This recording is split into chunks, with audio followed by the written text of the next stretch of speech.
Hello, everyone. This is Kathy Mason from MasonWorks Marketing here on Spirituality Gone Wild Cafe, the Creating the Spirit of Abundance show. And I'm here with my dear friend, Sharron Rose. Hi, Sharron. Namaste. Oh, Hello to all of you out there. oh, wonderful.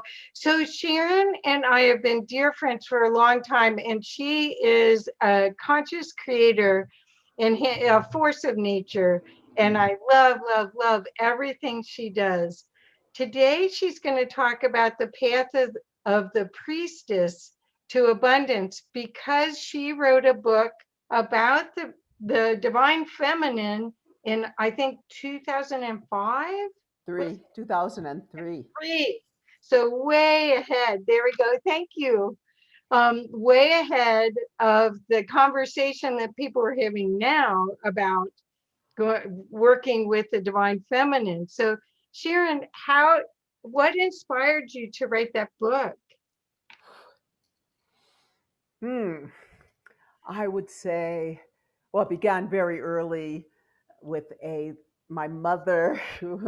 My mother. I honor my mother. I'm blessed to have the mother and father. Um, I started very early in the arts, in dancing and singing and acting, etc. And that gave me the discipline, the curiosity, the creativity, the mm, real blessing. And I went through the 60, in college. It was what, 66 when I went to college, and the feminist movement came. But I was still, and I was very much involved, but still feeling that my time was best spent perfecting my art, because then I'd be able to help and speak through a refined sense of artistic awareness. Mhm. The real shift in me came when I got a grant. I was a modern dancer in New York, studied with all these luminaries, etc. I had my own dance music company. But then I went to India. I got a American Institute of Indian Studies fellowship, professional development, and then a Fulbright Senior Research Fellowship. And I was able to do something that was so amazing, which was to live with my Guruji, Sitara Devi, queen of North Indian classical dance. She had been an early Bollywood star. She was also a tantrika, which means that she had all of these levels, not only incredible artistry and subtlety and beauty and creativity, but she also had this awareness of what we would call the luminous realms, the subtle realms, not only the embodiment, because the tradition from North India is called Kathak dance. And it's a tradition that started way, way back when the Aryans came into India and had this love of nature and saw the earth like the river Ganges, Ganga, became a goddess. Saraswati became the river, became the goddess of music and the arts. Huh? So, like that. And then that form. So, what happened was these dancers, the Kathakas, they were called dancers, storytellers, singers, like spiritual Broadway. Hey, I was raised for Broadway. I ended up in spiritual Broadway. They went from village to these temples and were storytellers. They embodied with the musicians all of these gods and goddesses, Shiva and Durga and the whole pantheon. Not only that, but the demons too. The whole story. One person would tell the entire story and play all the roles. So I had this amazing blessing to live with my Guruji Sitara. And get full 24 hours almost, because I swear we were doing things in the dream time as well, this teaching of the feminine and the priestess. That in India, what's so beautiful is that it's been a tradition that has been thousands and thousands, China too, thousands of years handed down from guru to disciple, from mother to daughter, from father to son, that stayed alive and vital and growing. And what also was beautiful in North India when the Persians and the Muslims came in, they still had this amazing appreciation for music, dance, poetry, all connected with spirit, the Sufi tradition.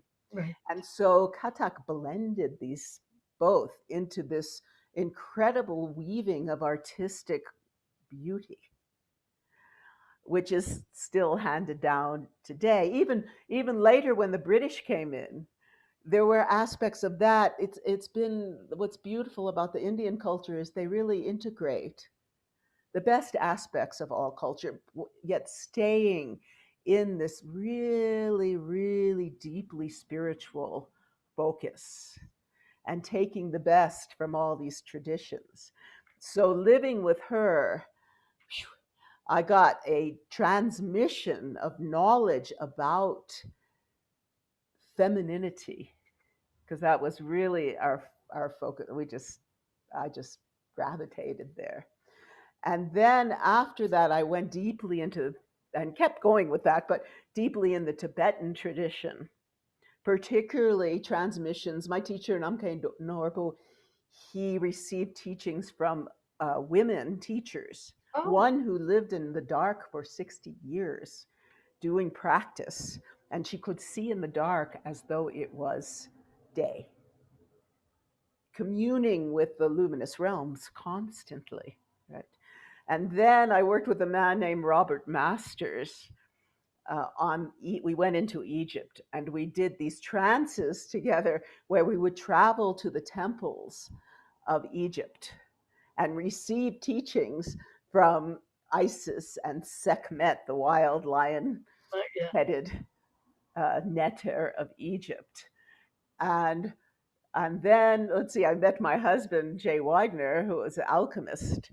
And so we were comparing all this alchemy, but also I looked into and went to France and all Mary Magdalene. And also I got very deep into Egyptian teachings. In fact, I've spent a number of years now reconstructing the music, dance, and ritual from the temples of Egypt. I had met John Nichols, a scribe who reads and writes hieroglyphs, and he gave me these passages from all of the ancient texts, like the Book of the Dead and all of these kinds of these ancient papyruses. And so we are, I'm singing, and the people who enjoy these rituals, I would say, um, we are singing the hieroglyphic language, the ancient language. So many of you might know that the way that Egypt is really known for their understanding of sound and frequency and healing. So there was a point where you would even touch the hieroglyph and you would hear the sound resonate. So that's what we're singing, and we're doing these rituals that I've reconstructed from the temples. So all of this was building up in me, and I don't know, Jay, and I come from the Hebrew tradition, so I also looked into the Kabbalistic teachings.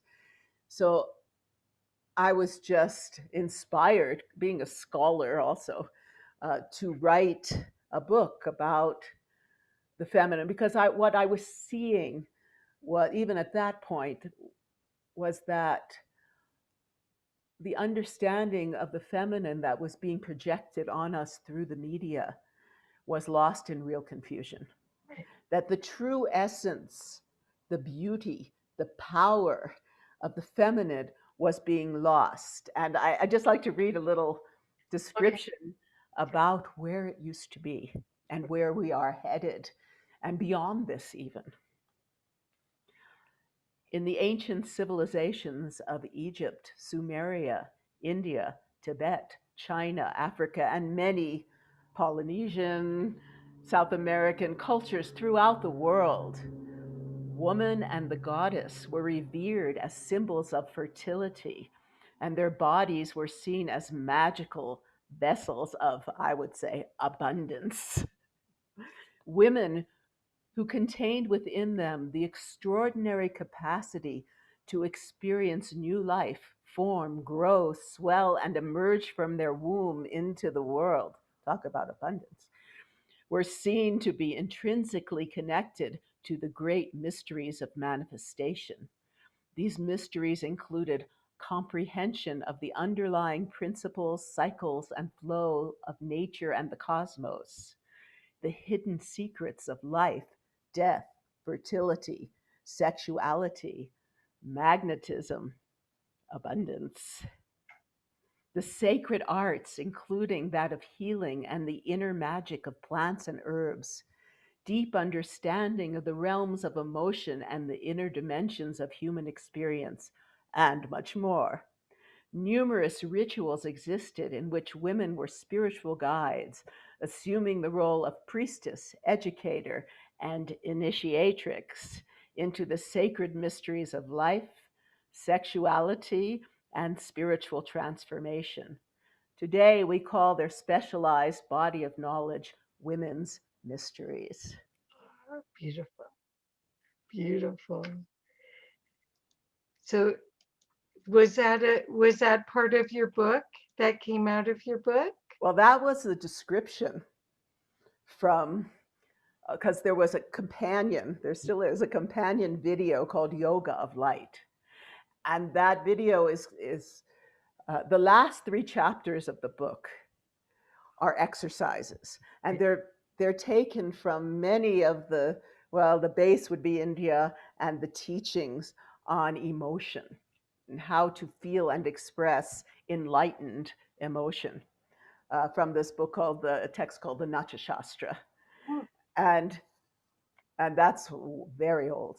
But then I brought in imagery and knowledge from the the female Christian mystics, from the Egyptian temples, from all over the place, from China, from Kuan Yin, from the teachings on the feminine, the goddesses that existed in so many cultures, Tibet as well. right, And so the chapters. One is I did it the triple goddess kind of, how I felt first is strength and power. How do you emit that, but from a deeply feminine perspective? right.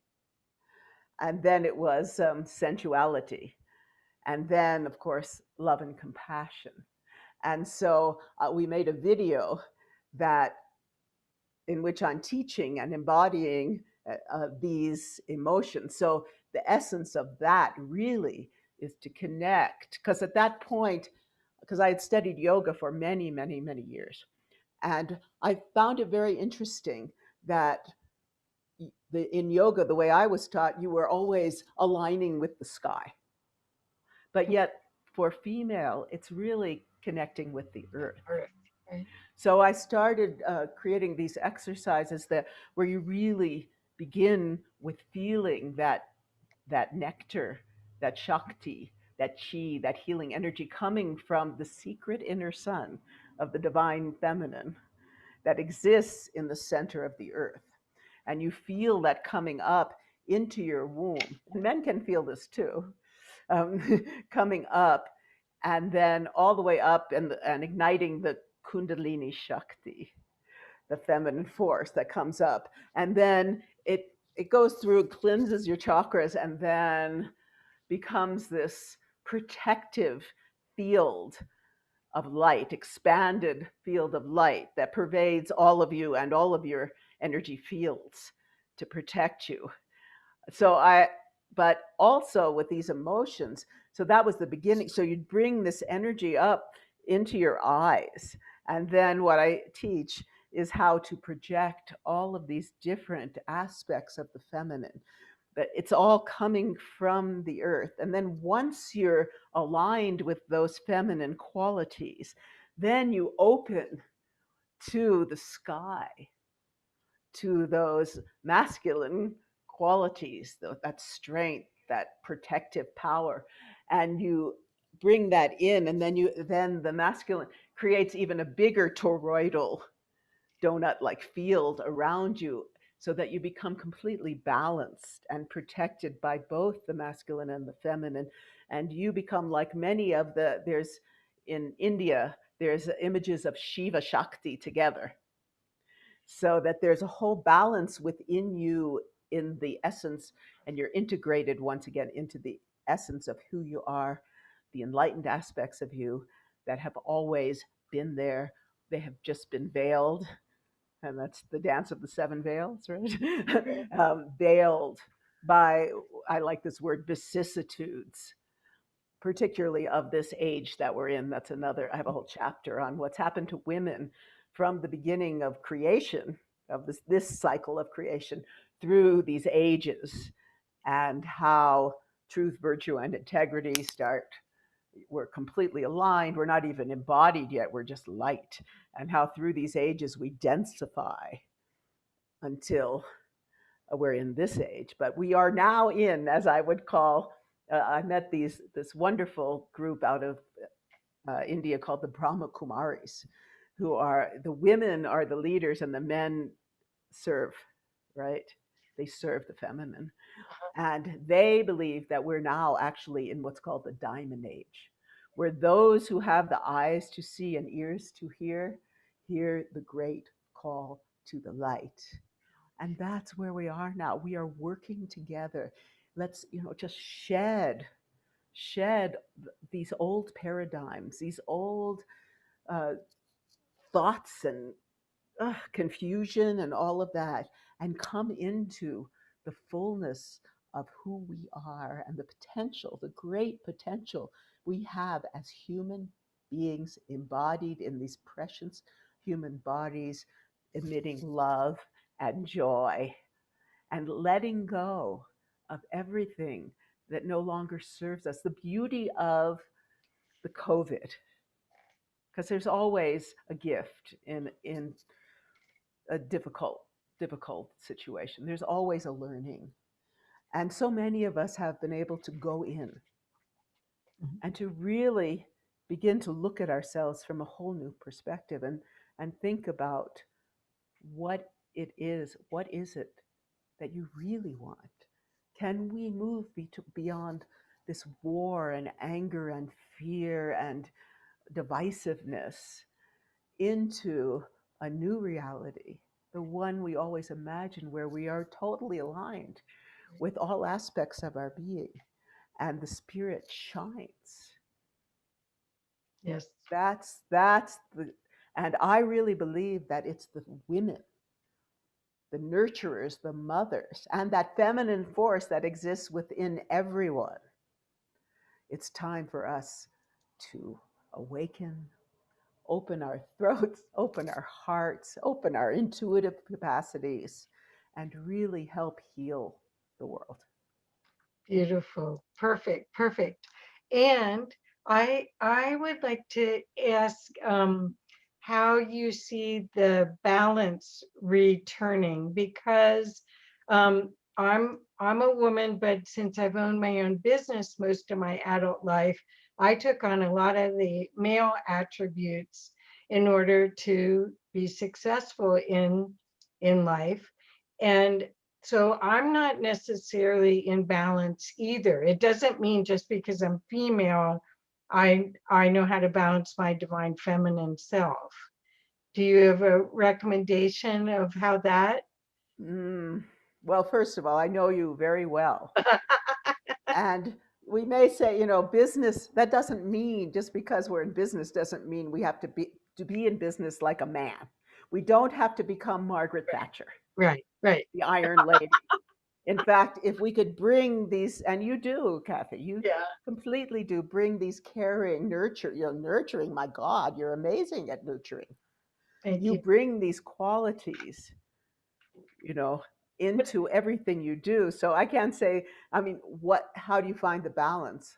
Well, I think that all I'm saying is that when we talk about this training and opening and reemergence, it isn't gender specific. No, it's That's not. why I wanted to mention that, because I think that all of us can learn from the ancient arts. They're healing arts. Basically, we are a combination of male, divine masculine, divine feminine out of balance. That's what we're seeing in our world today. And so by going back to the beauty, going back to the song, going back to the grace, going back to the idea of uh, co-creating with the universe at that high level, the divine level, that's something that has no gender. That's or Yes, yes. The issue is not, it is a spiritual issue. right, It's a spiritual issue. It's not, yes, there's all kinds of issues, but its essence is spiritual. right, And the masculine, well, see, the thing is, there were also something called men's mysteries, right? right, And I think that both male and female have come out of balance. And right. I think that in some ways, in some strange, ways that we don't even understand yet, that the whole transgender thing is, it's like a trying to find that balance, Yes. right? But the media likes to distort things. They're Right, not coming from this high spiritual essence, that the Shiva Shakti and union. They're coming from strange wanting fear, fear, fear, fear, right, etc. right. But So this is I see this time period as the new Renaissance yes, coming out of the Dark Ages. It's the Kali Yugas and the Age of Aquarius, however you want to call it. The opportunity for us to be like in the Renaissance, where we identify our gifts and then co-create from that level, that takes conscious choice. That takes practice, creating a practice, which you can explain with quantum chi and all of your practice. But how do you see? I know you're I know you're optimistic like I am, that we're coming out of that and that there's a tremendous potential for humanity for the future. well, we need to be awake, not woke, awake, Right, and and that means that it's not like we need to shut it all down, right? We need to be aware, but at the same time, for me, one of the gifts of the COVID was that life is precious. We in the Tibetan teachings we talk about impermanence, right? Who knows what could happen tomorrow? So why waste one more second of your precious life yes. in fear, just sitting there being completely imprinted by fear, fear, fear, divisiveness, etc.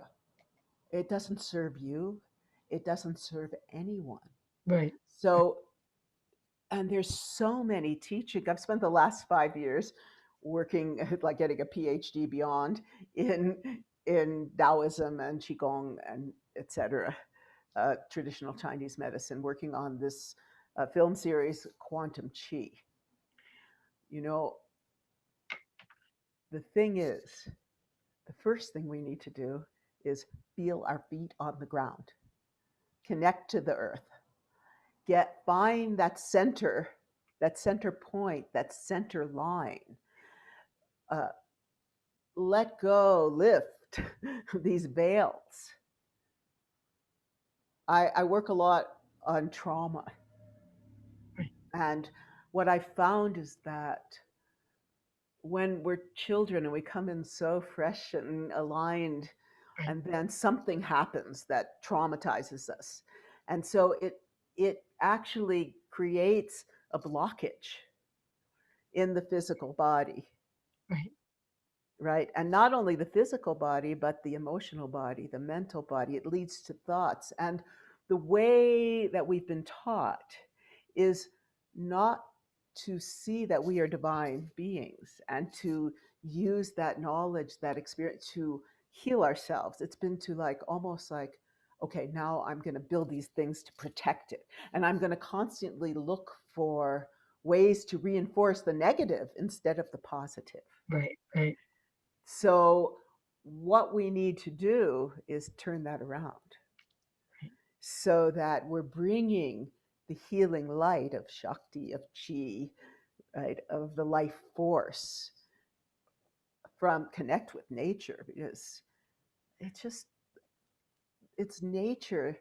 Yes, nature can be wild and passionate. Nature can cause floods and all of that, but nature also, it's just it's our blessing as human beings to be in this body, in this world, and more with the AI and the techno world, we're losing touch. Right, And that is really, really sad. right, right. Well, we're human and we are sovereign beings, so we get the opportunity to choose the experience of awakening or not. And that's what, there's no judgment in it because we all are part of the divine, but the abundance that's available by following the natural path, by reconnecting with nature, working on a practice where you use your breath, um, creating a program of self-love, because these practices are your loving gift to Yes. yourself. That you, I mean, our parents tried to give us those how tos, but they didn't have them either. No, no, they They were weren't very, they'd gone through a war, they've gone some of the depression, and now, the others now, their parents went through the psychedelic and the feminist movement and all of these movements and the focus on material rather than spiritual. That's right. really been an issue, right? That's why we've kind of raped the earth, you Well, know. part of what I love about your work, because ever since I met you, I've just loved everything you do is beautiful. The music, the art, the videos, and just so you know, Sharon and her husband own a company called Sacred Mysteries, where they have 23, 22 or 23 films. And then you have this new project that's not really that new, but it's a couple years. I don't know how many years is it? Yeah, I've been actually, it's coming up on 5 years I've been immersed in the Wow, that's Qigong fantastic. healing, alternative health, meditation, reality from that perspective. Well, so that's one of the ways that we could recommend. We could show them the Quantum Chi site real quick, and then you could talk about practice as a path to abundance, if you could. Oh, But I also want people, I can't say this enough. Beauty is a path to abundance. The beauty of nature, the beauty of observing, the beauty of silence. Beauty is a path, and that's part of your message. I believe is that it's all around us. It's here for the taking, right? yes, yes, yes. And for those who live, in a concrete jungle, I It, just recommend just grow a plant. Let's start there. Just connect. You need a like my brother has a grandson who lives. They all live in a familial way, and they're now growing tomatoes, and it's like wonder. It's wonder. Some people. I remember a friend telling me he worked in the Boston public school system, and these kids thought that milk came from the supermarket. They didn't even connect. They right, disconnected to the source. And this is really important right now because, from what I have heard, we're going into a time of which the supply chain right, is slowing down, inflation, and so you really need to connect and take care of yourself on the health level and really learn how to grow some food. right, right, right. Well, let's show them. Okay, so I'm going to. Yep. Okay, so here we go. So tell me how to navigate if you want me to move around in here. Well, there's, let's see, go to cast and crew. Well, this is up here on the front are these two trailer for the two episodes I've completed. Uh, This is that's what those okay, links so are right in the it's center. quantumchimovie.com, and it's the Taoist art of nurturing life is quantum chi. And tell them how many episodes you. Okay, it was envisioned from 6 to 8 episodes. I've completed, well, I've completed about 80 minutes, and I haven't yet decided where it's going, whether I'm going to complete, because I have other projects that are just enlivening me and calling me right now. But at the moment, I'm thinking about putting these two. One introduces you to Qigong and life force energy and the teachings themselves. And the second one is about the martial arts and protection Qi. My phone is strange. It said it was turned off. Okay, goodbye. So That's somebody a wants to. persistent person. Yeah, yeah. But I ended up, what was really interesting is that I went into the last 20 minutes is all about protective chi, not only on the physical, but the mental, emotional level, and how to actually read energy, a bit of that. Because later I have a whole episode envisioned on healing the emotional body, and then one on nature and chaos, the nature of our mind, our inner nature and outer nature. And there's one on longevity. So I had all of these envisioned, but then COVID hit. Right, And so I have not had the opportunity to be out in the world interviewing, right. etc. Well, So but why don't you share also before we go to cast and crew, talk about how this also created two telesummits, two other events. ah, so I was working on this, and then I met a friend Philip Helmick, who is the peace ambassador for the Shift Network, and he loved what I was doing, and so he introduced me to them, and I created with them the first um, Qigong Global Summit, Right, which was very successful. I interviewed, like at that one, I think about 22 different masters from around the world. And then it was so successful, they wanted to do it a second year. And so that one I interviewed 30 masters, and the focus, because we did a focus group, the focus there was on healing and exercises. So every teacher gave like at least a 10-minute exercise. And then that led to, I'd say now 6 of the people that I brought to the Shift Network are now major teachers there. And then now, well, I've been on a lot of healing summits yeah, for the world. In fact, I was awarded Filmmaker of the Year that's right. by my dear friend Effie Chow, who is in Quantum Chi. I would say she's the mother of traditional Chinese medicine in the West. And it was the 20th year of the World Congress on Qigong, Tai Chi, Taoism, uh, traditional Chinese medicine, and alternative healing. And they gave me the Filmmaker of the Year. So I've been also very much associated. In fact, recently, they had the 21st, in which we brought together where Effie and wonderful Bill Douglas, who runs the World Tai Chi and Qigong Day, and Dr. Jack Fu. I'd say, well, so many doctors, TCM practitioners, healers, Qigong, Tai Chi, martial arts masters, to really talk about the issue of COVID, alternative ways to heal.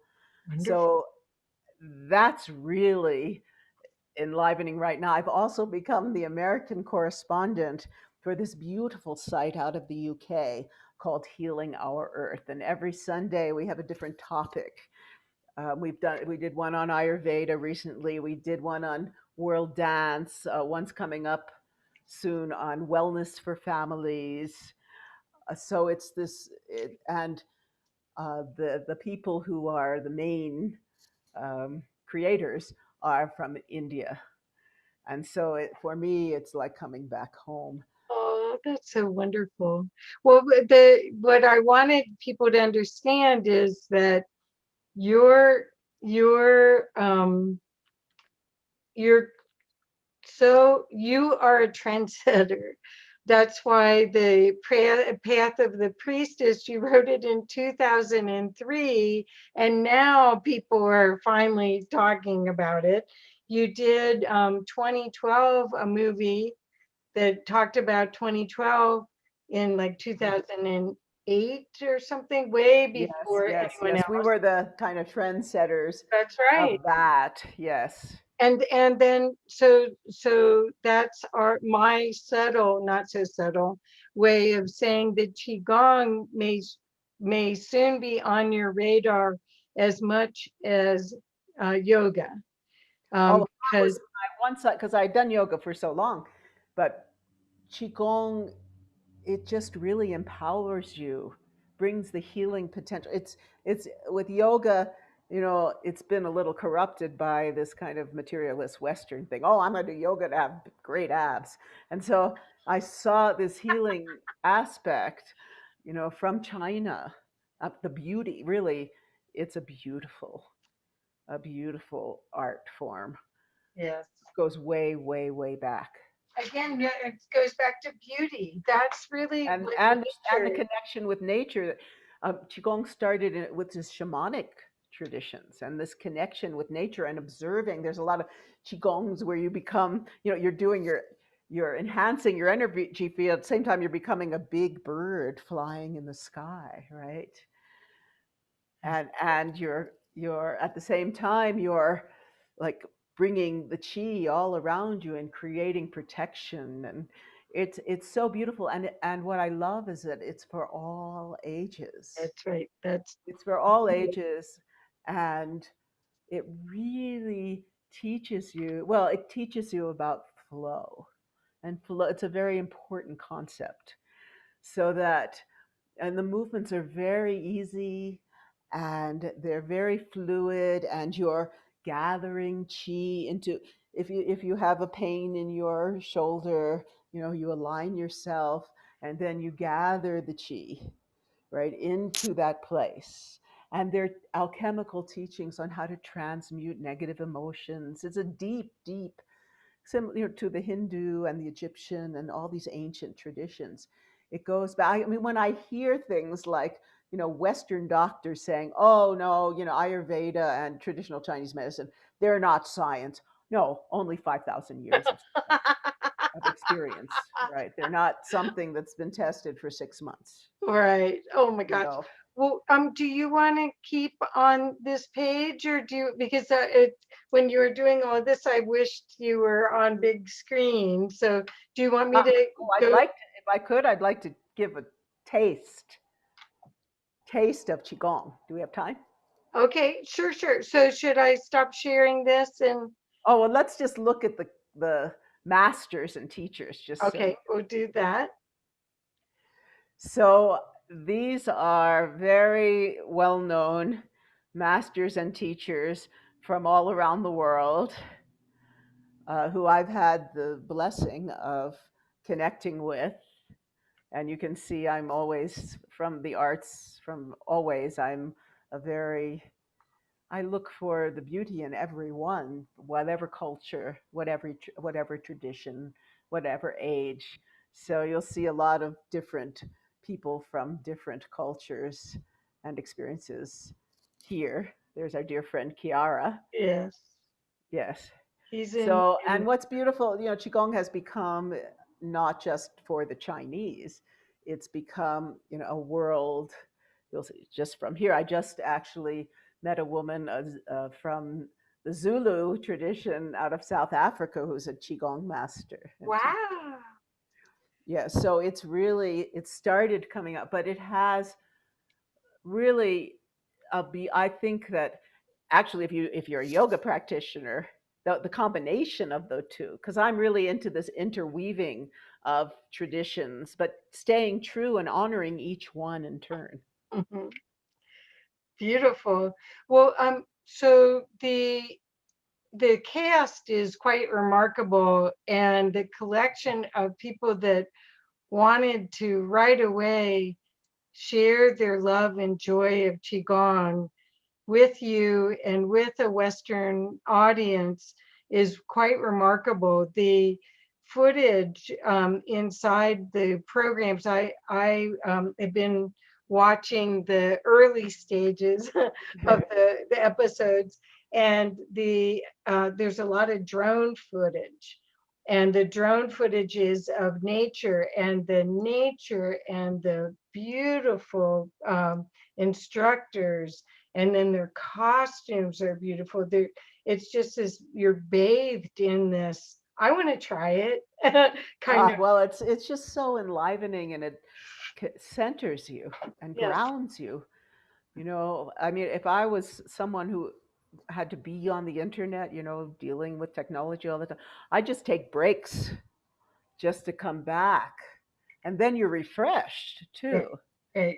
But with the drone footage, I'd been filming, I started in filmmaking in video in 78 actually, and I did a lot of dance filming. I did a lot of productions where I wrote the music, I did the choreography, and produced it for many, many years.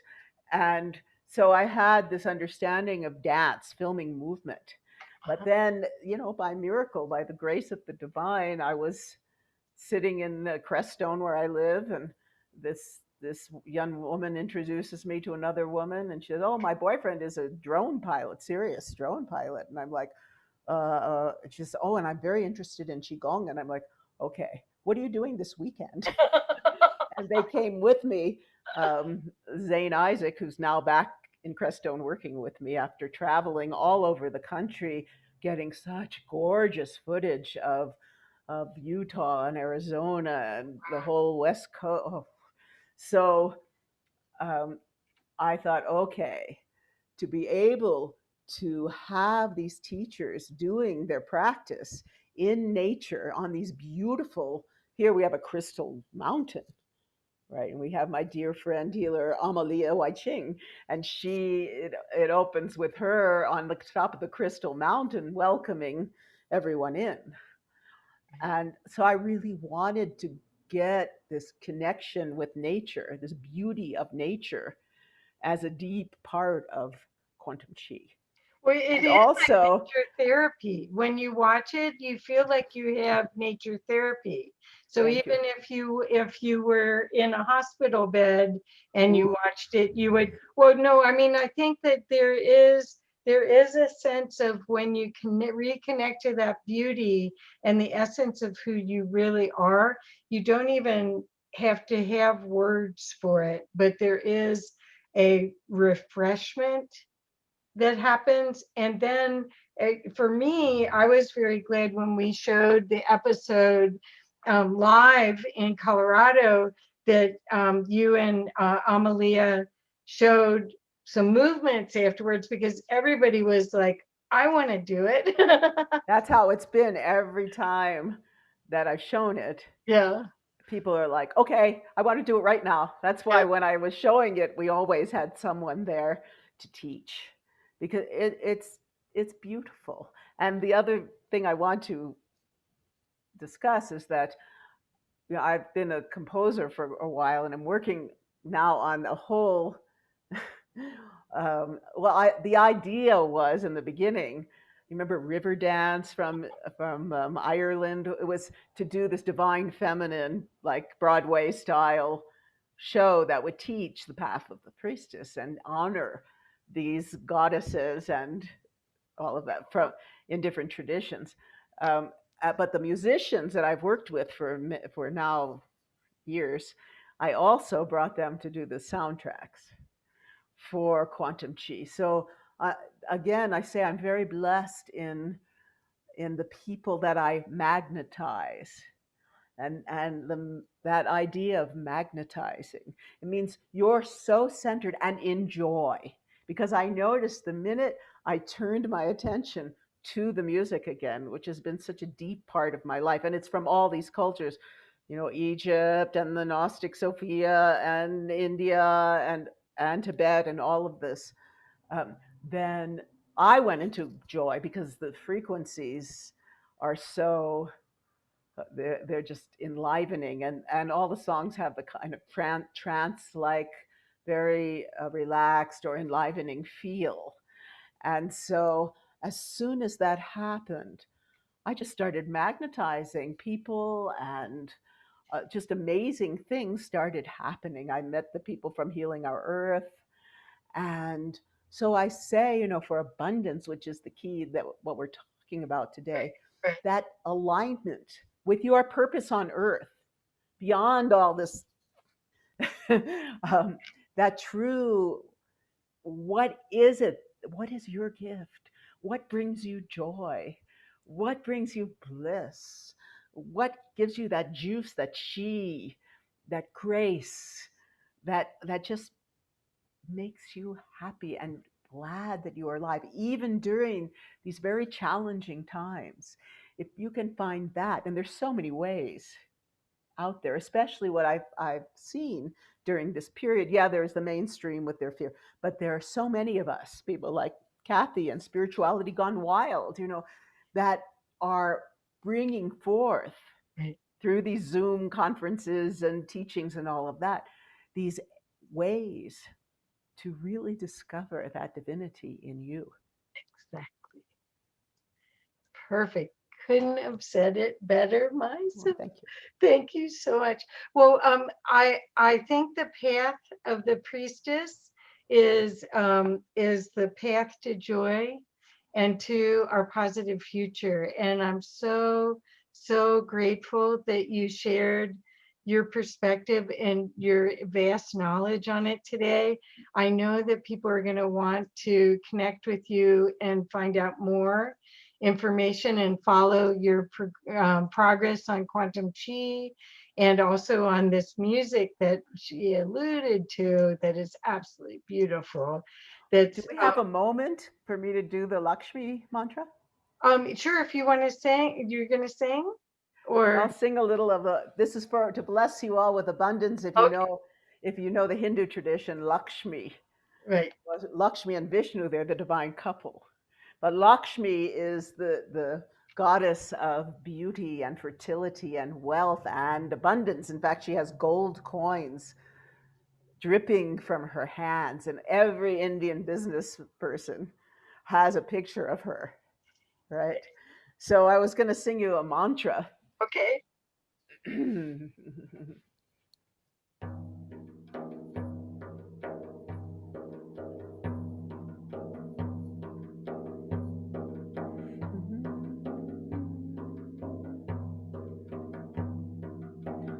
Padma Priya, Padma Maladara Devi, Padma Mukhi. It's all the qualities of her. Her face is like a lotus. Padma means lotus. Padma Akshi, her eyes are like lotuses. Padma Hasta, she holds lotuses. Padma Sundare, Om Shrim Rim Shrim, Kamale Kamalala Ye, Prasida Prasida, Shrim Rim Shrim, Mahalakshmi Devye Namaha.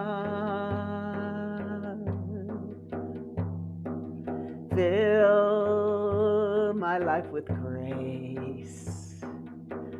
Fill my life with joy. Fill my home with golden light, golden golden light, golden light, Lakshmi Ma, Devi Ma.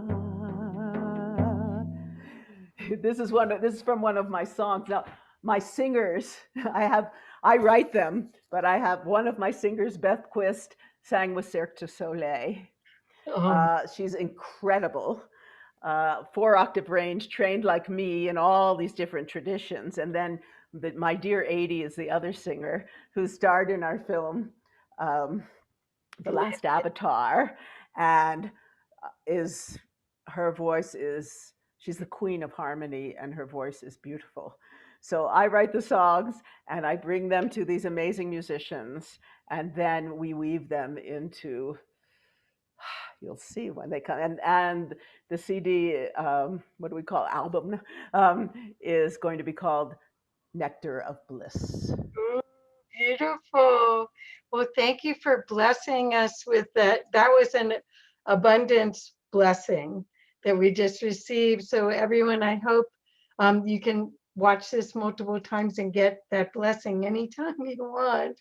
Thank you so much, Sharon. I Oh, love you're you so much. so welcome. You're so welcome. Always. It's Yeah. always such a pleasure to be with you and to bring this aspect of the feminine and beauty and healing to all of you. Oh, thank you. Thank you. Bye bye.